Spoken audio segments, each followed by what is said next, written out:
Со 26 мерки владата ќе олеснува економската криза и ценовниот шок предизвикан од поскапувањето на енергенсите.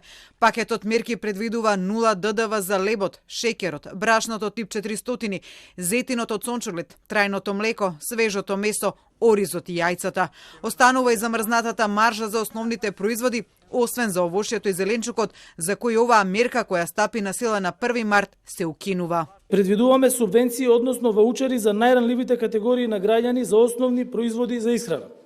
Тоа се ваучери во вредност од 1000 денари месечно за период од 3 месеци за околу 35.000 граѓани. Истите би се користеле за купување на основни производи. Ги субвенционираме пензионерите. Субвенциите за пензионери се во вредност од 1000 денари за 3 месеци или вкупно 3000 денари кои би се користеле за купување на основните производи. Освен помош за граѓаните за основните производи, владата донесе одлука ДДВ-то за струјата цела година да се задржи на 5%, а ќе се воведува и нова методологија за пресметување на чинење на струјата, која ќе ја намали незината цена. Ако за струјата се задржи сегашната стапка на ДДВ, таа ќе се намали за горивата од 18 на 10%. Ја намалуваме акцизата врз основа на берзанските цени. Намалување на акцизата за 1, односно 2, односно 4 денари по литар на безоловниот бензин, на гасното масло како погонско гориво дизел и на гасното масло како гориво за грејење, екстра лесно масло за грејење. Дизелот наместо 85,5 денари би се намалил за 10,5 денари и би изнесувал 75 денари.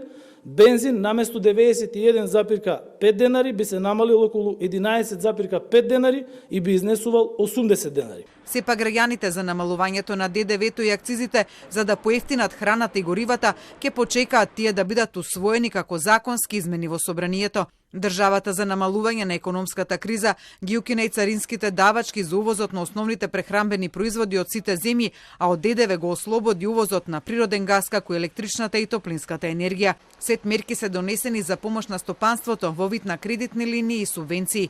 Презентирајќи ги мерките тешки 400 милиони евра, Ковачевски ги повика на штедење и граѓаните, но и институциите со рационализација на трошењето.